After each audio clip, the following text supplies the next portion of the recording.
வணக்கம், welcome to Tamil இன்ஃபோபடி. நீங்க இப்போ ஸ்கூல் முடிச்சுட்டு அடுத்து காலேஜ்ல இன்ஜினியரிங் சூஸ் பண்ணலாமான்னு யோசிக்கிறீங்களா? அதுலயும் குறிப்பா சிவில் இன்ஜினியரிங் சூஸ் பண்ணலாமா அப்படின்னு யோசிச்சுட்டு இருக்கீங்களா? இல்ல அப்படின்னா உங்களுடைய பேரண்டா இருக்கீங்களா? நீங்க யாரா இருந்தாலும் சரி, சிவில் இன்ஜினியரிங் பத்தி உங்களுக்கு ஒரு தெளிவான விளக்கம் வேணும் அப்படின்னு நினைச்சீங்கன்னா இந்த வீடியோ உங்களுக்கானது தான். இந்த வீடியோல சிவில் இன்ஜினியரிங் பத்தி நீங்க தெரிஞ்சுக்க வேண்டிய அனைத்து அடிப்படையான விஷயங்கள், சிவில் இன்ஜினியரிங்னா என்ன, அதுல என்ன படிக்க போறீங்க, அதுல என்னென்ன மாதிரியான சப்ஜெக்ட்ஸ்லாம் இருக்கும், அதுக்கான எலிஜிபிலிட்டி என்ன, இது முடிச்சதுக்கு அப்புறமா உங்களுக்கான வேலை வாய்ப்புகள், அரசு துறை வேலைகள், பிரைவேட்ல ஆப்பர்ச்சுனிட்டிஸ் இதெல்லாம் எப்படி இருக்கும், இந்த மாதிரி சிவில் இன்ஜினியரிங் பத்தி நீங்க அடிப்படையா தெரிஞ்சுக்க வேண்டிய A to Z டீடைல்ஸை இந்த வீடியோல நான் உங்களுக்காக சொல்ல போறேன். இந்த வீடியோவை கடைசி வரை முழுமையா பாருங்க. நம்ம சேனல்ல மற்ற இன்ஜினியரிங் டிபார்ட்மெண்ட்ஸ் பத்தியும் ஏற்கனவே வீடியோஸ்லாம் அப்லோட் பண்ணியிருக்கோம். இனியும் இது மாதிரி நிறைய யூஸ்ஃபுல்லான வீடியோஸ்லாம் நம்ம சேனல்ல வந்துட்டே இருக்கும். அதெல்லாம் நீங்க பார்க்கணும் அப்படின்னு நினைச்சீங்கன்னா நம்ம சேனலை இப்பவே சப்ஸ்கிரைப் பண்ணிக்கோங்க. கூடவே வரக்கூடிய பெல் ஐக்கானை கிளிக் பண்ணி ஆல்னு கொடுத்து வச்சிட்டீங்கன்னா நம்ம சேனல்ல இனியும் வரக்கூடிய அனைத்து யூஸ்ஃபுல்லான அப்டேட்ஸும் உங்களுக்கு நோட்டிபிகேஷனா வந்து சேரும். சிவில் இன்ஜினியரிங் இந்த டிபார்ட்மெண்ட் வந்து இன்ஜினியரிங் டிபார்ட்மெண்ட்ஸ்லேயே ரொம்ப ஒரு ஓல்டஸ்டான, ரொம்ப பழமையான டிபார்ட்மெண்ட்னு சொல்லலாம். அது மட்டும் இல்ல, இது எப்பவுமே எந்த காலத்திலயுமே இருக்கக்கூடிய ஒரு எவர் கிரீனான இன்ஜினியரிங் தான் இந்த சிவில் இன்ஜினியரிங். நீங்களே ஒரு நிமிஷம் யோசிச்சு பாருங்க. இந்த இன்ஃப்ராஸ்ட்ரக்சர்ஸ், இந்த கட்டமைப்புகள், நீங்க இருக்கக்கூடிய வீடா இருக்கட்டும், இந்த ரோட்ஸா இருக்கட்டும், அப்புறமா பாலங்களா இருக்கட்டும், வாட்டர் சிஸ்டம்ஸா இருக்கட்டும், ரயில்வேஸா இருக்கட்டும், இது எல்லாமே இல்லாம நம்மளால வாழ முடியுமா அப்படின்னு யோசிச்சு பாருங்க. இந்த மாதிரி நம்மள சுத்தி இருக்கக்கூடிய இன்ஃப்ராஸ்ட்ரக்சர்ஸ் தான் நம்ம டெய்லியுமே சார்ந்து வாழ்றோம். இந்த மாதிரி நம்மள சுத்தி இருக்கக்கூடிய எல்லா இன்ஃப்ராஸ்ட்ரக்சர்ஸையும் பிளான் பண்ணி, அதை டிசைன் பண்ணி, அதை கன்ஸ்ட்ரக்ஷன் பண்ணி, அதுக்கப்புறமா அதை மெயின்டெனன்ஸ் பண்றவங்க யாரு அப்படின்னு கேட்டீங்கன்னா சிவில் இன்ஜினியரிங் படிச்ச சிவில் இன்ஜினியர்ஸ் தான். இந்த மாதிரி கன்ஸ்ட்ரக்ஷன்ஸ்லாம் நம்ம சும்மா சாதாரணமா பண்ணிட முடியாது. இதுக்கு பின்னாடி நிறைய ப்ராசஸ்லாம் இருக்கு. உதாரணமா ஒரு பிரிட்ஜ் கட்டுறாங்க அப்படின்னு வச்சுக்கோங்க. அங்க வந்து ரொம்ப முக்கியமான ஃபேக்டரா சேஃப்டி அப்படிங்கிறது இருக்கும். கெட்டக்கூடிய அந்த இடத்துல இருக்கக்கூடிய சாயிலுடைய தன்மையை அனாலிசிஸ் பண்றதா இருக்கட்டும், அதுக்கப்புறமா ஃபிளட்ஸ் ஏதாவது வந்துச்சுன்னா அதை தாக்கு பிடிக்கிற அளவுக்கு அந்த பிரிட்ஜ் அப்படிங்கிறது இருக்கணும். எந்த விதமான கிளைமேட் சேஞ்சஸ் ஏற்பட்டாலும் அதை அடாப்ட் பண்ற மாதிரி அந்த கன்ஸ்ட்ரக்ஷன் இருக்கணும். எந்த அளவு வெயிட்டை அந்த பிரிட்ஜால தாங்க முடியும், அதனுடைய ஃபவுண்டேஷன் எந்த அளவு ஸ்ட்ராங்கா இருக்கணும், நிலநடுக்கம் இது மாதிரியான இயற்கை பேரிடர்கள் வரும்போதும் அதையும் தாக்கு பிடிக்கிற அளவுக்கு அந்த இன்ஃப்ராஸ்ட்ரக்சர் இருக்கணும். இது மாதிரியான பல ஃபேக்டர்ஸை கன்சிடர் பண்ணி தான் ஒரு கன்ஸ்ட்ரக்ஷன் பண்றதே ஆரம்பிப்பாங்க. இதெல்லாம் பத்தி தான் நீங்க சிவில் இன்ஜினியரிங்ல படிப்பீங்க அப்படிங்கறத தெரிஞ்சுக்கோங்க. இப்ப நம்ம சிவில் இன்ஜினியரிங்ல இருக்கக்கூடிய சில முக்கியமான ஃபீல்ட்ஸ் பத்தி பார்க்கலாம். ஃபர்ஸ்ட் வந்து ஸ்ட்ரக்சரல் இன்ஜினியரிங். ஸ்ட்ரக்சரல் இன்ஜினியரிங் அப்படிங்கிறது நம்ம பார்க்கக்கூடிய ஸ்ட்ரக்சர்ஸ், இந்த கட்டமைப்புகள்லாம் இருக்குல்ல, இதெல்லாம் கட்டுறதுக்கு முன்னாடி அதை டிசைன் பண்ணி அதை பல அனாலிசிஸ்லாம் பண்ணுவாங்க. எதுக்காக அப்படின்னா அந்த கட்டமைப்புகள் வந்து ரொம்பவே உறுதியா, ஸ்ட்ராங் அண்ட் சேஃபா இருக்கணும். எந்த விதமான லோடு கண்டிஷன்ஸ்லயே இருக்கட்டும், எந்த விதமான என்விரான்மெண்டல் கண்டிஷன்ஸ்லயா இருக்கட்டும், அந்த ஸ்ட்ரக்சர்ஸ் எல்லாமே ஸ்ட்ராங் அண்ட் சேஃபா இருக்கணும். இதுக்காக நிறைய விஷயங்களை அனாலிசிஸ் பண்ணுவாங்க. இது பத்தி நம்ம படிக்கிறது தான் ஸ்ட்ரக்சரல் இன்ஜினியரிங். அது வந்து எந்த ஒரு கட்டமைப்பா வேணா இருக்கலாம். அது ஒரு பில்டிங்கா இருக்கலாம், டவரா இருக்கலாம், பிரிட்ஜஸா இருக்கலாம், டேம்ஸா இருக்கலாம். இந்த மாதிரி எந்த ஸ்ட்ரக்சரா இருந்தாலும் அதுக்கு யூஸ் பண்ற மெட்டீரியல்ஸ் இதுல இருந்து எல்லாத்தையும் அனாலிசிஸ் பண்றது தான் ஸ்ட்ரக்சரல் இன்ஜினியரிங். அதுக்கப்புறமா டிரான்ஸ்போர்ட்டேஷன் இன்ஜினியரிங் அப்படிங்கிறது நம்ம யூஸ் பண்ற ரோட்ஸ், ஹைவேஸ், ரயில்வேஸ், ஏர்போர்ட்ஸ் இது மாதிரியான டிரான்ஸ்போர்ட்டேஷன் சிஸ்டம்ஸை பிளான் பண்ணி, அதை டிசைன் பண்ணி, அதை கன்ஸ்ட்ரக்ஷன் பண்றது தான் இந்த டிரான்ஸ்போர்ட்டேஷன் இன்ஜினியரிங்.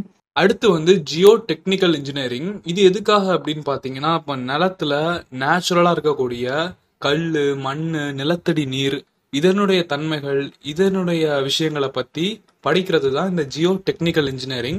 இது எதுக்காக முக்கியம் அப்படின்னு பாத்தீங்கன்னா, இப்ப எந்த ஒரு ஸ்ட்ரக்சர் கட்டினாலுமே நிலத்துல ஃபவுண்டேஷன் போட வேண்டியது ரொம்ப அவசியம். ஸோ இந்த ஃபவுண்டேஷன் போடணும்னா அந்த நிலத்தினுடைய தன்மை, அதனுடைய மண்ணோட தன்மை, கீழே இருக்கக்கூடிய நிலத்தடி நீரோடைய விஷயங்கள், இது எல்லாத்தையுமே நம்ம அனாலிசிஸ் பண்ணணும். இதுக்கான ஒரு விஷயம் தான் இந்த ஜியோ டெக்னிக்கல் இன்ஜினியரிங். அது மட்டும் இல்ல, இப்போ அண்டர் கிரவுண்ட்ல ஸ்ட்ரக்சர்ஸ் எல்லாம் கட்டுறாங்க அப்படின்னா அந்த நிலத்தடியில இருக்கக்கூடிய தன்மையெல்லாம் நம்ம அனாலிசிஸ் பண்ண வேண்டியது ரொம்ப முக்கியம். ஸோ இதுக்கான ஸ்டடிஸ் எல்லாமே இந்த ஜியோ டெக்னிக்கல் இன்ஜினியரிங்ல இருக்கும். அடுத்து சிவில் இன்ஜினியரிங்ல இருக்கக்கூடிய ஒரு முக்கியமான ஃபீல்டு தான் வந்து இந்த என்விரான்மெண்டல் இன்ஜினியரிங்.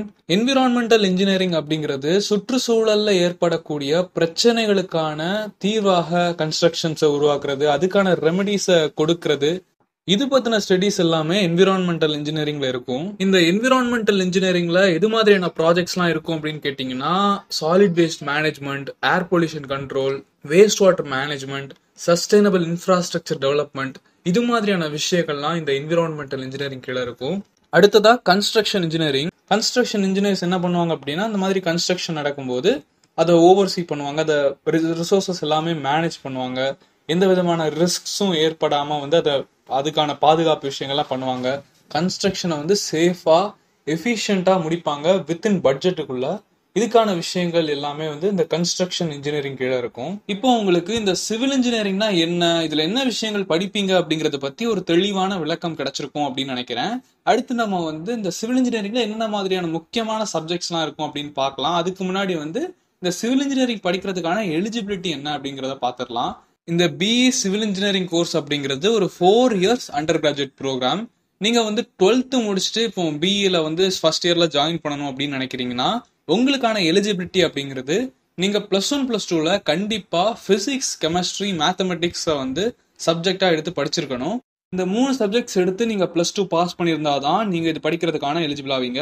நீங்க ஏற்கனவே ஒரு இன்ஜினியரிங் டிப்ளமோ முடிச்ச ஒரு ஸ்டூடெண்டா இருக்கீங்கன்னா, நீங்க டைரக்டா செகண்ட் இயர்லேயே வந்து பிஇல ஜாயின் பண்ண முடியும். நீங்க ஃபர்ஸ்ட் இயர் படிக்க வேண்டாம். அப்போ உங்களுக்கான டியூரேஷன் அப்படிங்கிறது 3 years தான். நீங்க வந்து டிப்ளமோ கம்ப்ளீட் பண்ணி பாஸ் பண்ணிருந்தீங்க அப்படின்னா இதுக்கு நீங்க எலிஜிபிள் ஆவீங்க.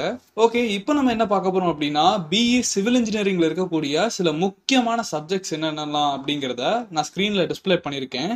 இதெல்லாம் தான் நீங்க படிக்கக்கூடிய முக்கியமான சிவில் இன்ஜினியரிங் சப்ஜெக்ட்ஸ். இதை தாண்டியும் சில எலெக்டிவ் சப்ஜெக்ட்ஸ்லாம் இருக்கும். அடுத்து நம்ம பார்க்க போறது என்ன அப்படின்னா, இப்போ பிஇ முடிச்சிட்டீங்க 4 years அப்படின்னா அடுத்து நம்மளுடைய இலக்கு அப்படிங்கிறது ஒரு நல்ல வேலைக்கு போகணும் அப்படிங்கிறது தான். இப்போ நீங்க பிஇ முடிச்சதுக்கு அப்புறமா, பிஇ சிவில் இன்ஜினியரிங் முடிச்சதுக்கு அப்புறமா உங்களுக்கு என்னென்ன மாதிரியான ஜாப் ரோல்ஸ்ல எல்லாம் வேலை கிடைக்கும் அப்படிங்கிறத நான் இப்போ ஸ்கிரீன்ல டிஸ்பிளே பண்ணியிருக்கேன். இது எல்லாம் தான் பிஇ சிவில் இன்ஜினியரிங்கான சில முக்கியமான ஜாப் ரோல்ஸ். நீங்க சிவில் இன்ஜினியரிங் முடிச்சதுக்கு அப்புறமா உங்களுக்கு போத் கவர்மெண்ட் சைட்லயும் ஜாப் ஆப்பர்ச்சுனிட்டிஸ் இருக்கு, அதே மாதிரி பிரைவேட் சைட்லயும் வந்து நிறைய ஜாப் ஆப்பர்ச்சுனிட்டிஸ் இருக்கு. ஃபர்ஸ்ட் நம்ம கவர்மெண்ட்ல வந்து எந்தெந்த மாதிரியான ஆர்கனைசேஷன்ஸ்ல உங்களுக்கான ஜாப் ஆப்பர்ச்சுனிட்டிஸ் இருக்கு அப்படின்னு பார்க்கலாம்.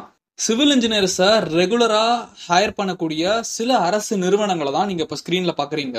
இதுல சில முக்கியமான டிபார்ட்மெண்ட்ஸ் வந்து பாத்தீங்கன்னா பிடபிள்யூடி டிபார்ட்மெண்ட், அதாவது பப்ளிக் ஒர்க்ஸ் டிபார்ட்மெண்டா இருக்கட்டும், national highway authorities of India, அடுத்து வந்து இந்தியன் ரயில்வேஸ், அடுத்து வந்து மெட்ரோ ரயில் கார்பரேஷன், இது மாதிரி பல கவர்மெண்ட் டிபார்ட்மெண்ட்ஸ்ல வந்து உங்களுக்கான ஆப்பர்ச்சுனிட்டிஸ் இருக்கும்.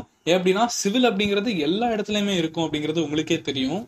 அடுத்து நம்ம என்னென்ன மாதிரியான பிரைவேட் கம்பெனிஸ்லாம் சிவில் இன்ஜினியர்ஸை ஹையர் பண்ணுவாங்க அப்படிங்கிறத பார்க்கலாம். அதை நான் ஸ்கிரீன்ல டிஸ்பிளே பண்ணியிருக்கேன் பாருங்க. ஸோ இந்த மாதிரி ஏதோ ஒரு கம்பெனியில் ஸ்டார்டிங்கில் நீங்கள் ஒர்க் பண்ணிட்டு கூட சொந்தமாக அடுத்து ஒரு 2 வருஷம் 3 வருஷம் எக்ஸ்பீரியன்ஸை வாங்கிட்டு நீங்களே வந்து ஒரு கன்ஸ்ட்ரக்ஷன் கம்பெனியை கூட உருவாக்கலாம். நீங்களே ஓனா ப்ராஜெக்ட்ஸ் எடுத்து கூட பண்ணலாம். இதுக்கான ஆப்பர்ச்சுனிட்டிஸும் வந்து சிவில் இன்ஜினியரிங்ல மற்ற டிபார்ட்மெண்ட்ஸை விட அதிகமாகவே இருக்கு. ஆனால் ஸ்டார்டிங்லேயே அந்த மாதிரி பண்ணுறது அப்படிங்கிறது ஒரு கஷ்டமான விஷயம்தான். அதுக்காக நீங்கள் வந்து ஆரம்பத்தில் ஒரு கம்பெனிலையோ இல்லை அப்படின்னா ஒரு சீனியர் சிவில் இன்ஜினியர்ட்டையோ நீங்கள் ஜூனியராக ஒர்க் பண்ணிட்டு அதுலேருந்து எக்ஸ்பீரியன்ஸை கெயின் பண்ணிட்டு அதுக்கப்புறமா ஒரு 2 years or 3 years கழிச்சு நீங்க ஓனா வந்து ஒரு கன்ஸ்ட்ரக்ஷன் ப்ராஜெக்ட்ஸை எடுத்து நீங்களே ஓனா பண்ற அளவுக்கு நீங்க வளர முடியும் அப்படிங்கிறத தெரிஞ்சுக்கோங்க. இப்போ உங்களுக்கு சிவில் இன்ஜினியரிங் பற்றி தெரிஞ்சுக்க வேண்டிய அடிப்படையான தகவல்கள்லாம் கிடைச்சிருக்கும் நம்புறேன். இதை தாண்டி உங்களுக்கு வேற ஏதாவது சந்தேகங்கள், கேள்விகள் இருந்துச்சு அப்படின்னா நீங்க கமெண்ட்ல சொல்லுங்க. எனக்கு அது தெரிஞ்சிருந்துச்சு அப்படின்னா கண்டிப்பா நான் அதுக்கு ரிப்ளை பண்ணுவேன். இந்த வீடியோ உங்களுக்கு பயனுள்ளதா இருந்திருக்கும் அப்படின்னு நம்புறேன். இந்த வீடியோ உங்களுக்கு யூஸ்ஃபுல்லா இருந்துச்சு அப்படின்னா ஞாபகமா இந்த வீடியோக்கு ஒரு லைக் கொடுங்க. இந்த வீடியோ பத்தின உங்களுடைய கருத்துக்களை கீழே கமெண்ட்ல சொல்லுங்க. இந்த வீடியோ உங்க நண்பர்கள் யாருக்காவது பயனுள்ளதா இருக்கும் அப்படின்னு நினைச்சீங்கன்னா இந்த வீடியோவை அவங்களுக்கும் ஞாபகமா ஷேர் பண்ணுங்க. நம்ம தமிழ் இன்ஃபோபடி சேனலை நீங்க இன்னும் சப்ஸ்கிரைப் பண்ணலன்னா இப்பவே கீழே இருக்கக்கூடிய ரெட் கலர் சப்ஸ்கிரைப் பட்டனை கிளிக் பண்ணி சப்ஸ்கிரைப் பண்ணிக்கோங்க. கூடவே வரக்கூடிய பெல் ஐக்கானை கிளிக் பண்ணி ஆல்னு கொடுத்து வச்சிட்டீங்கன்னா இது மாதிரி நம்ம சேனல்ல வரக்கூடிய அனைத்து யூஸ்ஃபுல்லான வீடியோஸும் உங்களுக்கு நோட்டிபிகேஷனா வந்து சேரும். அதை நீங்க பார்த்து பயன்பெறலாம். இந்த வீடியோவை முழுமையா பார்த்த நண்பர்கள் அனைவருக்கும் ரொம்ப நன்றி. அடுத்து ஒரு பயனுள்ள வீடியோல சந்திக்கலாம்.